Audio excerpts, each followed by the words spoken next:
What's up? Welcome back to Nostalgia. Dave here with a review of Cocaine Bear, the new premise film from Elizabeth Banks with an ensemble cast. Obviously, this is a movie that made a big splash with its trailer kind of coming out of nowhere for many people and seemingly was embraced by many online as well. And this movie overperformed at the box office with its opening weekend. Nice win for Universal. And at the end of the day, it's exactly as the title suggests. Duffel bags of cocaine are dropped over the, are we in Tennessee? South Carolina? I believe it's Tennessee or Georgia. So southern mountains, basically, Blood Mountain. And this bear gets into and eats some of that cocaine and basically goes on a coke field rampage and hijinks ensue. Um, that is what the movie is. And if that is not something for you, this is definitely not a movie for you. But if you're into something so absurd and ridiculous like that very simple premise is, you might be interested in Cocaine Bear. It's based on a true story from, I believe, the 80s, where a bear was found dead after ingesting a lot of cocaine that had been dropped from a plane. So it's obviously a play on that, where the bear doesn't die, of course, and instead a lot of people die in the process. And you get an ensemble cast, and in fact, you have an Americans reunion: Keri Russell, Margot Martindale, as well as a cameo from Matthew Reeves. Brooklyn Prince from the Florida Project is here. O'Shea Jackson Jr., Alden Ehrenreich, Ray Liotta in his final film role. Kind of funny that this is what this is what that was. Um, a few other people as well. I think ultimately it's a movie that I laughed at. I enjoyed watching. It's just funny and absurd and ridiculous. It probably should have been funnier and more absurd than it was. I thought the plot was like really unnecessarily convoluted. There's a lot of different characters. They're all doing kind of different things in their own little orbits around this, national forest, and they're all having their own chance meetings with the bear. Some live, some die, and it doesn't really come together, I think, all the way at the end in terms of like how the characters that do survive meet up and like they face the bear, and then some of them live, some of them die. Like, I would have liked it if it was just a bit simpler and just a bit more ridiculous. But it I think I would take away is like there's specific set pieces that I think are really thrilling and fun, and specific moments, specific character moments that really stood out to me.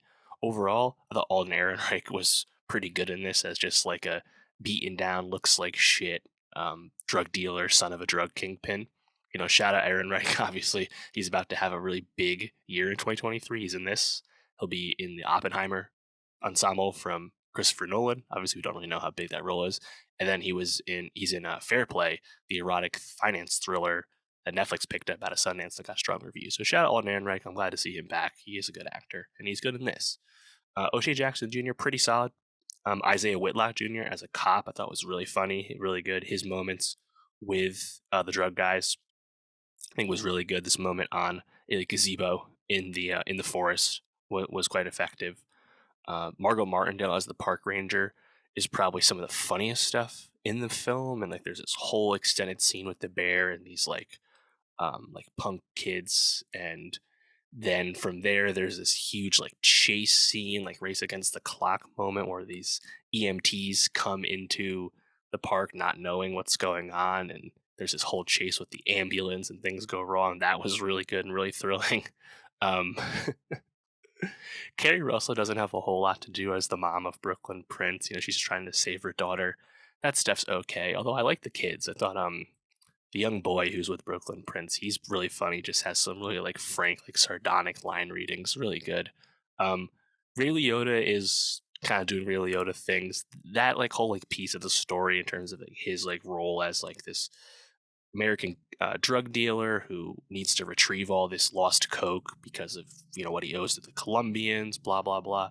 All that's like kind of contrived and like not that great. Like, I would rather it just be more streamlined and we just kind of focused on like the bear and like all that shit. But I guess like for what it is, it's pretty funny just out of its ridiculousness. But I actually thought it would be funnier than it was. Like, I still laughed. I guess maybe I was just an easy mark for like this. I was going in, and my theater was laughing pretty consistently as well. I think it was generally like people were having a good time with it, but I think it could have been just a little bit more sophisticated. I don't know. Like, Elizabeth Banks directed one of the Pitch Perfect sequels, the Charlie's Angels remake, and now this. It's like not the best run as a director from her. Obviously, she's a great actor, but yeah, I think like I'm happy this movie is like finding success. You know, it's a mid-budget movie. All that budget really just went to making the CGI bear, which I think looks pretty good. The CGI bear cubs also looked really good. Um, so yeah, like this is going to be successful for Universal, just like Megan and Knock at the Cabin. Good for them. It's nice to see like something that is a basically an original movie with just a bunch of actors and find at least some modicum of success. And it's great that this is finding an audience. Like I can't be mad about that because we need this to happen all the time. So shout out Cocaine Bear. It's good enough, you know. But let me know, what do you think of Cocaine Bear? Did you laugh more than me? Were you really into it? And for more movie reviews, subscribe, and I'll see you next time.